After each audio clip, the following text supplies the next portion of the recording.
मुसलमान का कहना है कि अल्लाह मियाँ ने जन्नत रची। The Muslims say Allah Mia created Jannat.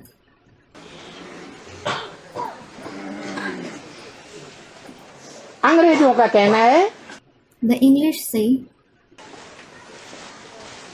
कि वो ऊंचे से ऊंचे गॉडफादर हेवनली गॉडफादर है, God, the highest Father, is heavenly God the Father क्योंकि हेवन की रचना रचता है। because He creates heaven. Heaven माना भी स्वर्ग है और जन्नत माना भी स्वर्ग।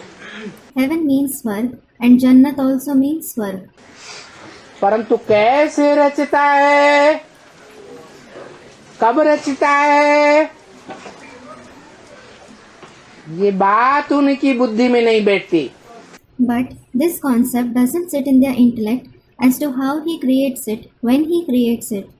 क्योंकि भगवान बाप जो निराकार आत्माओं का बाप है, It is because God the Father, who is the Father of the incorporeal souls, वो इस सृष्टि पर आकर के साकार रूप भी धारण करता है। He also takes on the corporeal form after coming to this world. उस साकार को उन्होंने नहीं पहचाना। They didn't recognize that corporeal one.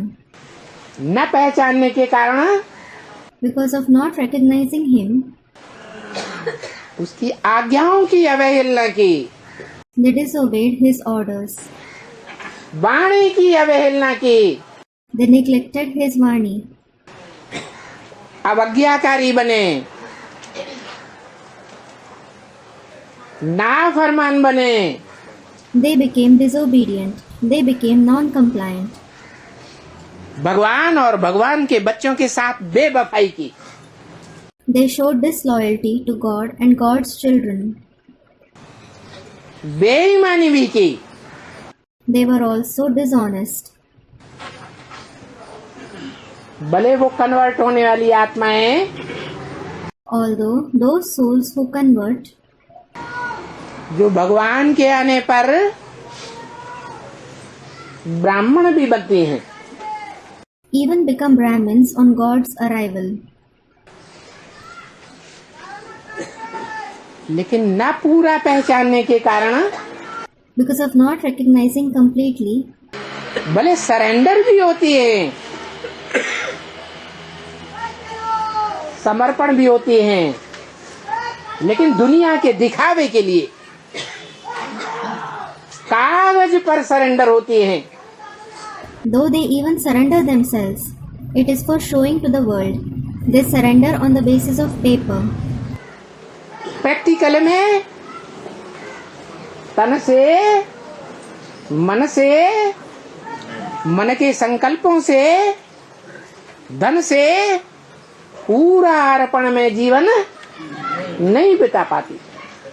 They aren't able to lead a completely surrendered life through their body, mind, the thoughts of the mind, and wealth in practice.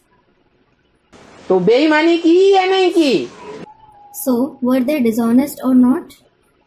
बेईमान भी बन जाती है। They become dishonest too.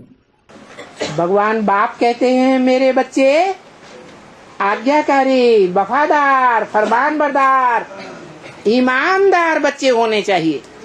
God the Father says, My children should be obedient, loyal, compliant, and honest children. भले होंगे तो नंबरवार ही, Though they will certainly be that number-wise. लेकिन ये गुण उनमें जरूर देखने को मिलेंगे। These qualities will certainly be seen in them. तो वो और धर्मों में कन्वर्ट होने वाली आत्माएं The souls who convert to the other religions इन अवगुणों से भरपूर हो जाती हैं। become full of these bad traits.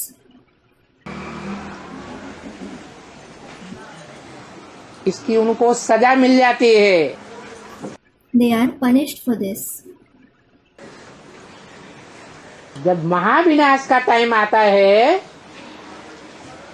ठेठ कलयुग के अंत में, When the time of great destruction comes at the exact end of the Iron Age, तो वो आत्माएं उन्हीं धर्म खंडों में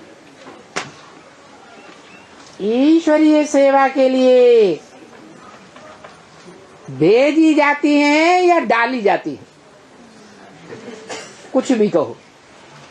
Those souls are sent or thrown, you may say anything, to those very religious lands for Ishwariya service.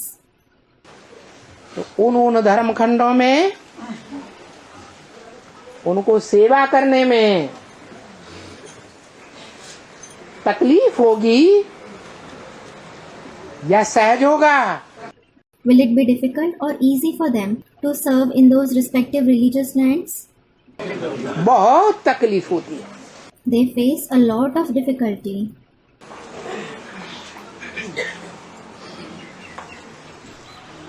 वो तकलीफें सहन करके Tolerating those difficulties, अपने संगम युग के बहुत सारे पाप काट लेती है।